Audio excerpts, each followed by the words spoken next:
Years ago, I met a very, very successful man. He taught me something I never forgot for the rest of my life. He said, Tony, whatever you do in your life, whenever you find you're going to go someplace where there's some great ideas and great resources, he said, always make sure you take a pen and paper. He said, because what you want to do is you want to be able to capture those ideas and cement them to paper so you can review them in the future. In fact, what he got me to do was to keep a journal, and I would highly encourage you, by the time you come to the next management session, or maybe even during a break today if you wanted to get yourself a hardbound journal. Hardbound journal meaning not a loose leaf. And you can get those in all kinds of stationery stores, some religious bookstores. And the bottom line is, if you keep a journal, you don't even write it every day, but when you get thoughts or ideas, you capture it there, you can't believe what'll happen. You'll start to accumulate a wealth of knowledge and ability and skills and resources that not only will help you, but you can help other people as well. I've been keeping journals myself now for about a dozen years. And I go back and review my life, and it has two real values, I think. One is, it gives you a chance to really see how much you've grown. Because how many of you have kids? I'm curious. How many of you have somebody come up and say, boy, your kid's really grown? You go, really? Because you're so close to them, you don't notice it as much. How many found that to be true? Guess what? It's even worse with yourself. Sometimes we don't give ourselves credit for the amount that we're growing, but I'll tell you one thing, if you keep a journal, it won't be hard to see how much you're growing. Because you'll see the kind of goals you had back then, the kind of things you thought back in those days, and you'll begin to see the evolution of your growth. Also, I personally believe that if life's worth living, it's worth recording. And it's an incredible gift to give to your children, because someday they get to know exactly how you were at different times in your life, and they get to learn your lessons without having to go through it. How many of you, be honest, have felt feelings at times and you were upset, but you didn't share it because you didn't know how, or you didn't share it because, well, you thought, well, maybe it's really about me, or you didn't share it because you didn't want to offend somebody even though you were mad or upset? How many of you had that experience in the past? And when you don't share something, what happens when you just keep it inside and build it up? Yeah, it festers. Does it get better or worse? It gets a lot worse, and eventually what happens, then you blow up about something that could have been handled so much easier along the way. But then there's the other approach, which is you're looking for things on a regular basis to be able to give people feedback about. And some people develop that habit, or you communicate in a way where basically you're communicating your feelings, like you're upset, but do you always have all the information? No. And so you're making a decision about how to feel based on false information. How many of you have ever gotten upset and later on felt a little dumb because you found out you were upset about something you really shouldn't have been upset about? So one philosophy says, keep it inside. The other philosophy says, well, get it out. Well, what if you get it out and then you find out that you were wrong? By the way, do we like being wrong? No. So then what would we probably do? Justify, defend? Well, that's, well, yeah, I didn't know that, but if you've done that before.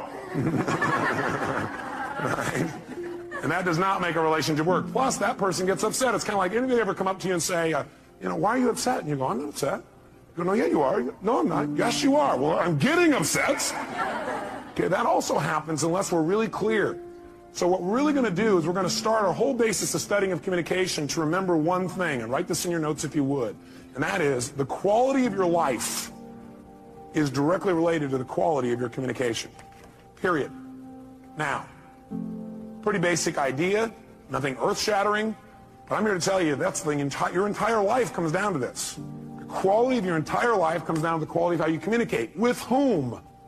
The quality of your life starts with the quality of how you communicate to yourself. That's where it all starts.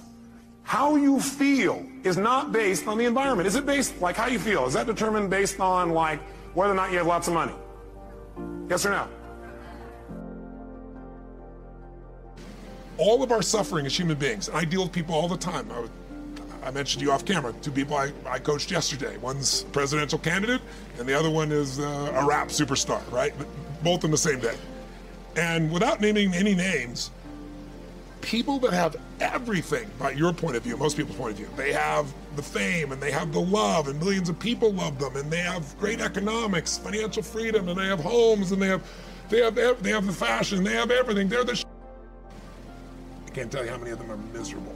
Right. The majority are miserable. I'm not bullshitting. I'm the one who gets the phone call from the vast majority. When I say miserable, they're so used to it, some of them don't even realize they're miserable, right, but most do.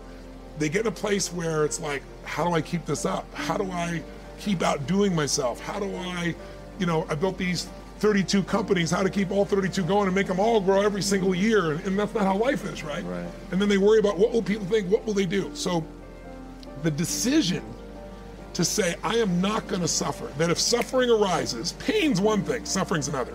Suffering is when you're like, I'll give you an example.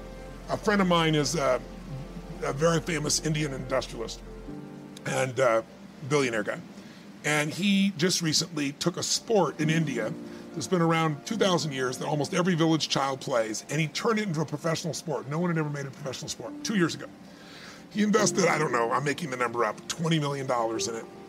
In 2 years, the sport is so successful in India that 500 million people watched the finals. That's amazing. 2 months ago. 500 million people, right?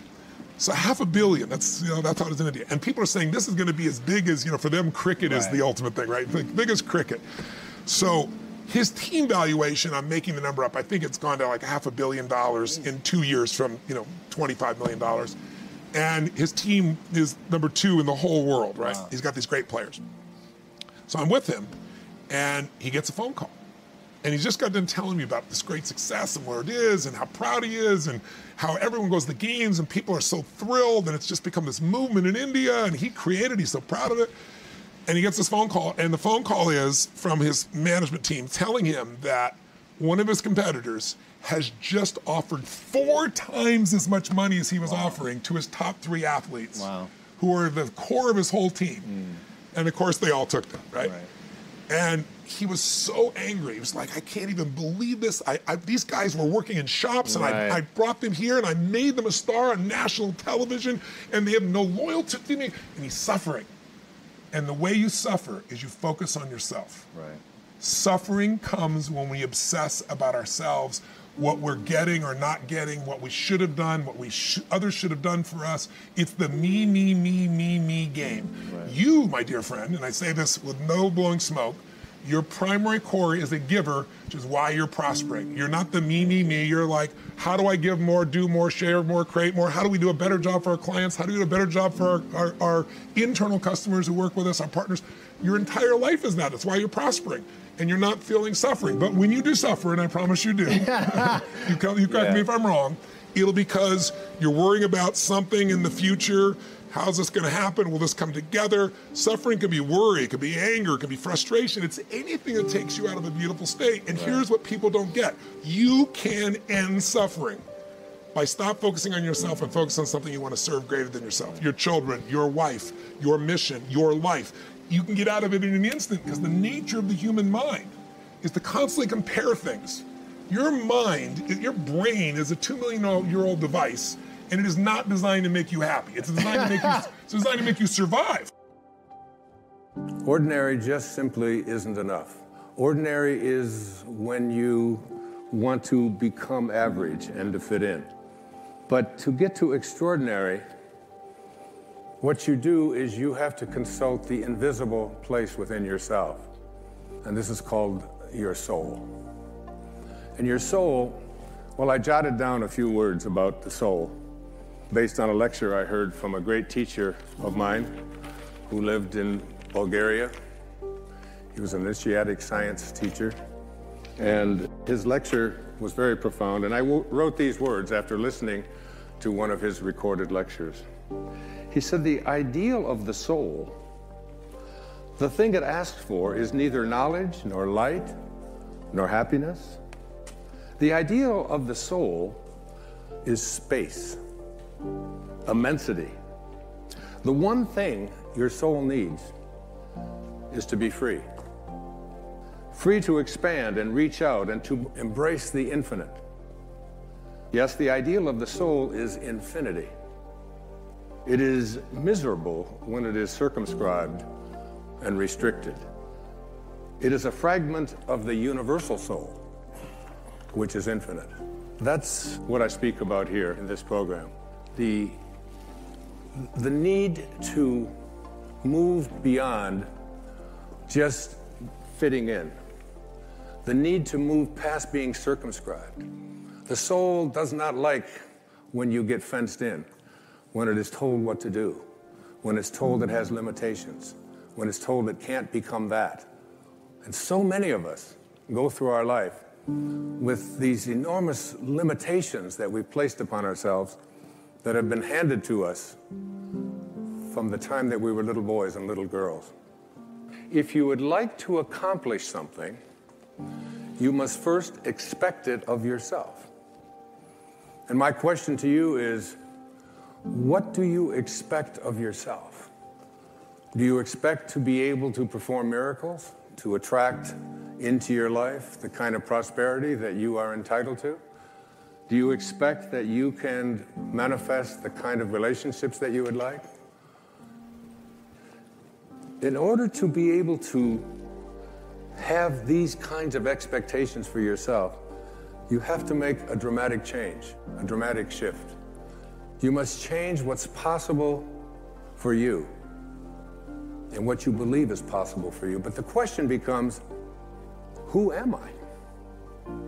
You know, I've been teaching philosophy for 40 years now, either at the high school level or junior high school level or university level, graduate school, and now in stages all over the world and in front of audiences such as this, watching at home and here this evening. Who are you? And what is real? My teacher in India, his name was Nisargadatta Maharaj.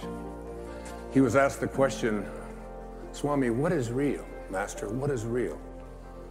And his response was, that is real, which never changes. So what part of you is real by that definition? Who are you that never changes? So-called unhappiness is also a childish way of trying to change things by being as unhappy as you can about them.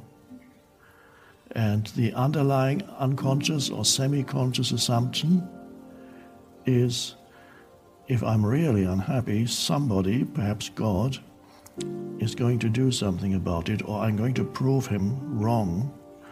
I'm going to show him how dreadful it is, and then finally, this is an unconscious assumption behind the unhappiness, because you believe, if you're habitually and frequently unhappy, you believe that it has a purpose.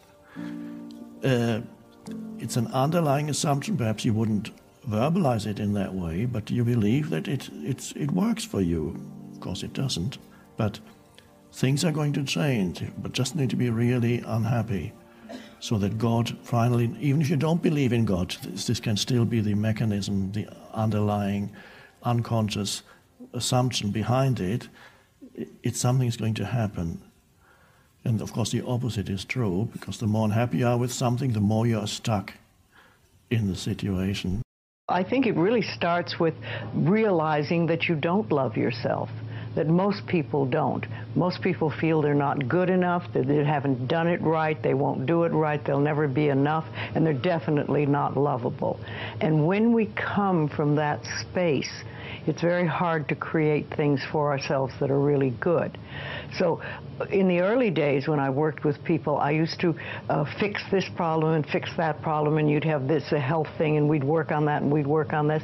And one day I discovered, much to my amazement, that if I would help people learn to love themselves, to really accept themselves as they are, we didn't have to work around problems, because it was almost like a miracle. Everything seemed to fall away. It's a hard one for people, because we grow up believing that we're not good enough.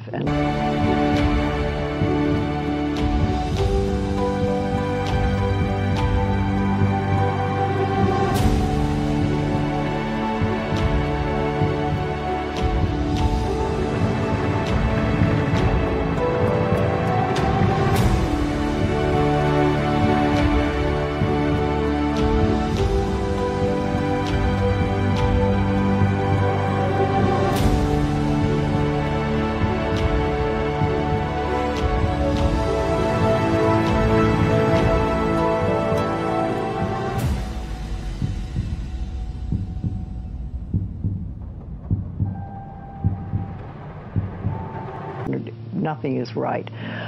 I remember lots of times I would ask people, well, what is really wrong with you? What have you done that is so terrible that you're not acceptable to yourself?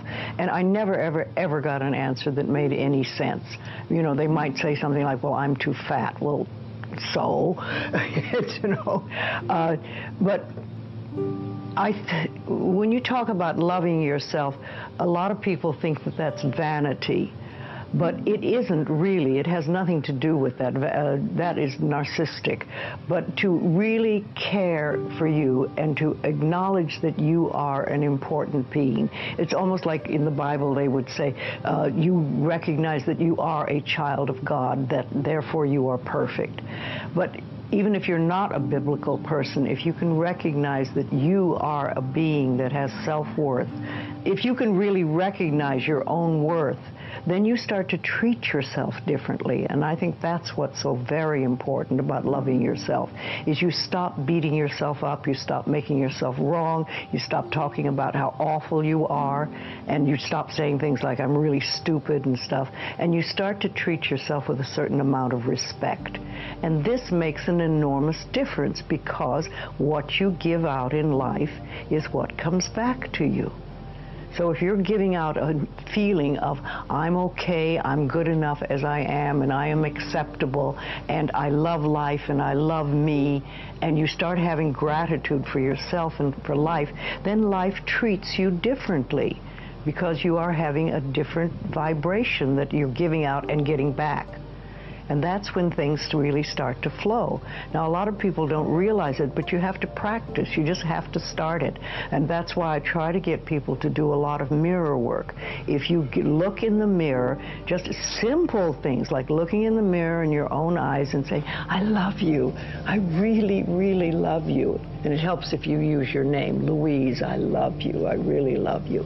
It gets to that little child inside that has been rejected for so long, and it breaks open sort of a dam or a door or whatever you want to call it, and it's like little miracles start to happen. Lots of little good things happen, and the universe loves grateful people. The more grateful you are, the more you get to be grateful about. If we do not do what we cannot do, there's no issue.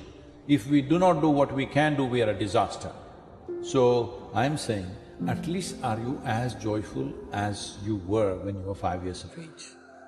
At 35, 40, if you are not as joyful and as exuberant as a 5-year-old boy or girl that you were, obviously you're a disaster, because you're not even square one. That was square one of your life when nothing was in your control, all right? You're not even in square one, you sunk deeper. That's a disastrous life. We all get to decide what our values are, what our belief system is, what our rules in life are, the code of ethics that we live by. Those are all decisions that people mistake for empirical truth. But if you want to know how just unempirically true it is, look across all societies, they don't share it. Because each of these places carries with it a value system, a belief system, things that are unique to that group that you grow up in, what your parents tell you about your family, about you, what it means to be you, what you learn in schools, what you see in the media, all of that stuff is shaping how you view yourself and how you view the world. But it's happening insidiously because it is so invisible. People don't realize that they are choices. Now, once you reframe all of this as these are things that I'm choosing to believe.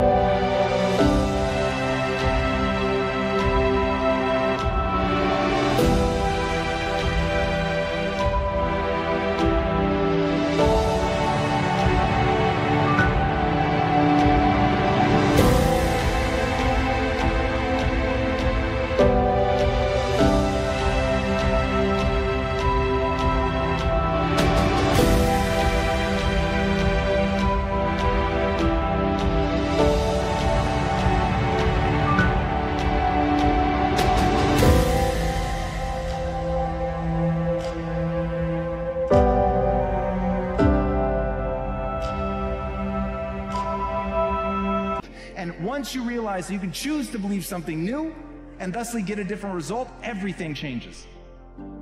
Question of what do you stand for? And I will say this, you're nothing if you're not the truth. Substance through your service, your offering of your whole self. You're always reaching out, so to speak, internally to the next, yet never quite here, always looking for some fulfillment there, so you can never embrace the fullness of now. If you don't fix yourself with limited identities, if you do not compare yourself with anything, if you explore, see, if you want this tree to grow to its fullest thing, that's why I said not the fruit, root. If you count the fruits, maybe that tree is bearing more fruit than this one. That's not the point. You nurture the root. The fullest possible nurture if you give to the root, what it has to become, it will become. A blade of grass cannot become a tree. But is it not wonderful? But to accept your pathway without resistance is where you're going to find freedom. That what happened is one of my quotes that say, what happened, happened, and couldn't have happened any other way because it didn't. And if you really get that, there's a lot of freedom to be found, because oftentimes we're judging our history as though that shouldn't have happened, they shouldn't have done that. Well, now you're stuck. What happened, happened, couldn't have happened any other way because it didn't. When you hit pay dirt like that, when you connect to the field, when you connect to the divine, whatever you want to call it, when your consciousness merges with a greater consciousness, and that arousal creates ecstasy, bliss, oneness, whatever you want to call that, you realize that it never came from anything out there.